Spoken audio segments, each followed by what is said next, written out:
Welcome to the Real Estate Espresso Podcast, your morning shot of what's new in the world of real estate investing. I'm your host, Victor Menasce. This is the weekend edition where we interview notable people from the world of real estate investing. Today is no exception. We've got a great guest all the way from Austin, Texas. Welcome to the show, Ben Kogut. Thanks, Victor. Happy to be here. Great to have you here.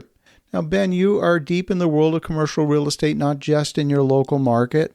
But before we dive into the details, maybe give us a little bit of your backstory and how you got to this point in your journey. Sure. I've been involved in commercial real estate since 2004, and it's been a journey that's brought me along the path of being a broker and then to the path of being an investor.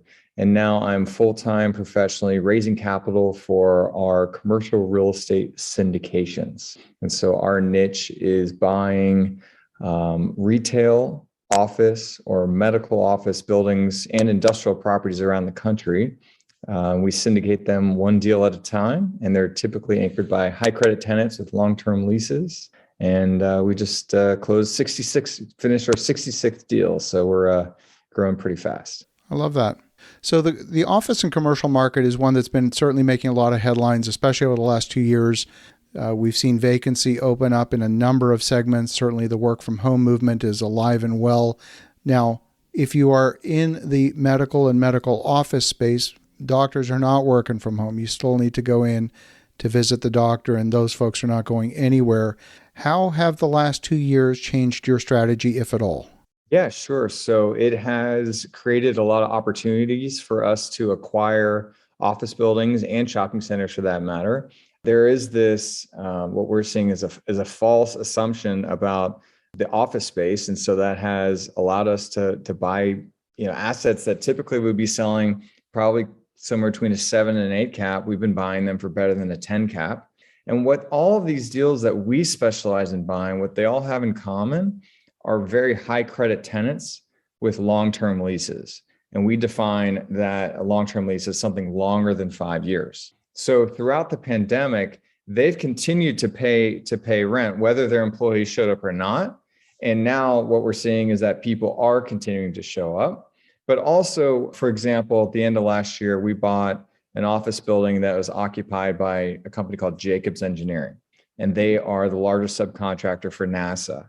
And they have proprietary office space, proprietary systems within their buildings that makes it such that their employees have to show up at work. So that's one of the examples of a deal where it's just irreplaceable real estate. And so it has proven to be a really strong asset class for us to continue to invest in. I think that makes a lot of sense. There's one view that office space is just a commodity, and you can, as long as you can carve it up into 100 square foot cubicles, you've got whatever it is, $25 a square foot triple net. If someone's willing to rent it for 22, you're going to get the business. But not every business is like that. If you're a generic business that really there's nothing special about one office space versus another, then yes, it's that commodity. How do you, apart from having a long-term lease, how do you pick your tenants so that you really have that stickiness?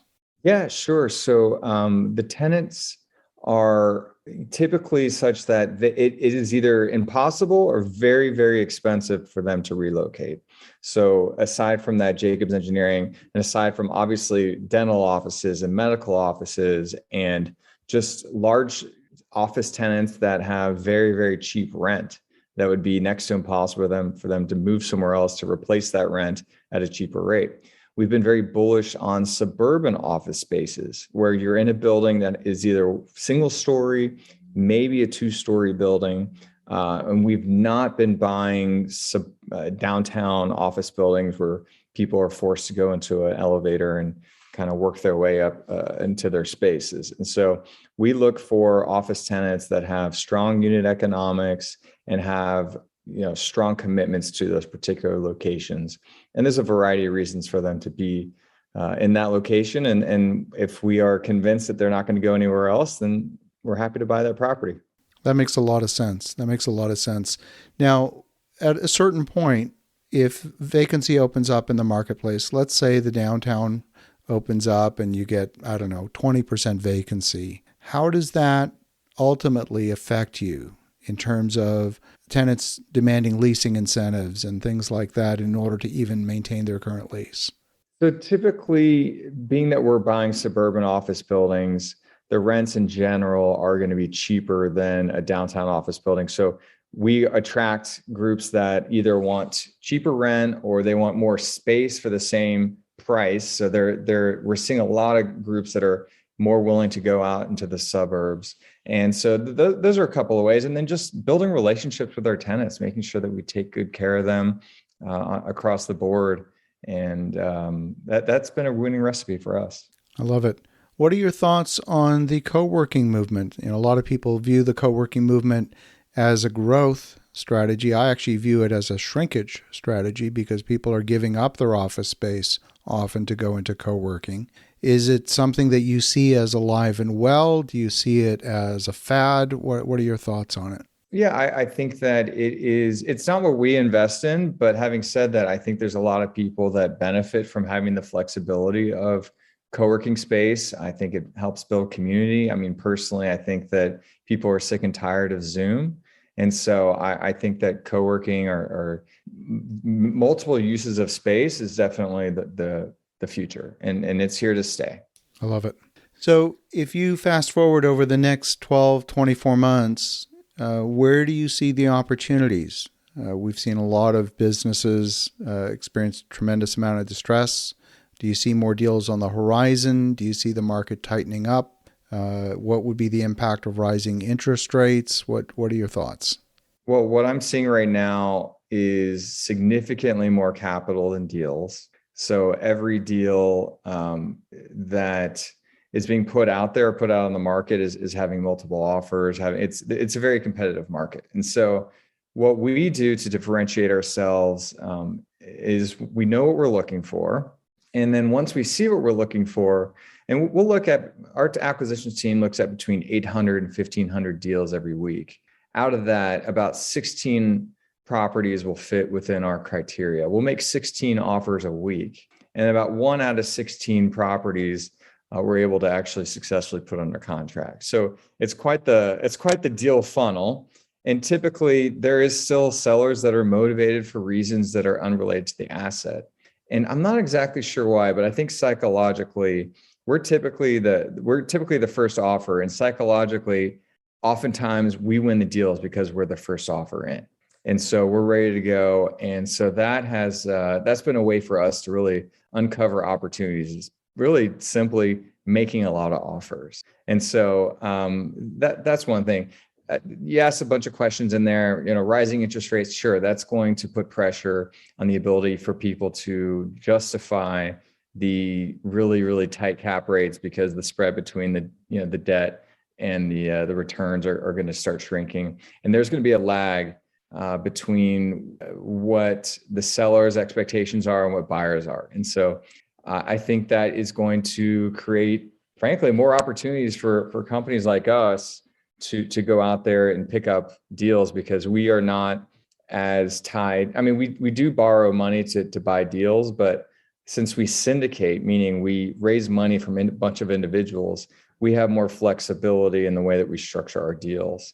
And so, I mean, I think that it's definitely going to be a tight market for the foreseeable future, but we're buying deals in secondary and tertiary markets. As long as it has the same unit economic fundamentals, I still think there's always going to be opportunities in secondary and tertiary markets. What are your thoughts on the properties that are deeply distressed? You've got a 100,000 square foot building and it's 80% vacant or something like that. Are those interesting to you, or are they too heavy a lift? For us, we're not gonna go for that lift. We're really we structure our deals to pay dividends to our investors every month, starting on the first month. So we have to have that cash flow and that predictable cash flow right away.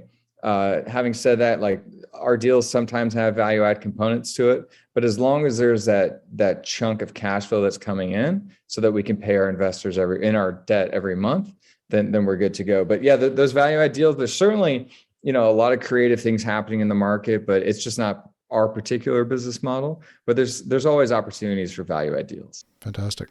Well, Ben, if folks want to connect, if they want to learn more, what's the best way? Sure. Thanks. So hjhinvestments.com. or you can reach me, Ben at hjhinvestments.com. We have a bunch of videos. We have an ebook called 5 Things to Consider When Investing in Commercial Real Estate Syndications, or on all the social media platforms, LinkedIn. Last name is spelled Kogut, Kogut. First name, Ben. Fabulous. Well, I love the perspective, love what you're doing. I always believe that the riches are in the niches, and you're very focused on a very specific segment, which is always the smartest thing to do. So thank you for sharing the story with us. And for the listeners at home, definitely connect with Ben at hjhinvestments.com. And in the meantime, have an awesome rest of your weekend. Go make some great things happen. We'll talk to you again tomorrow.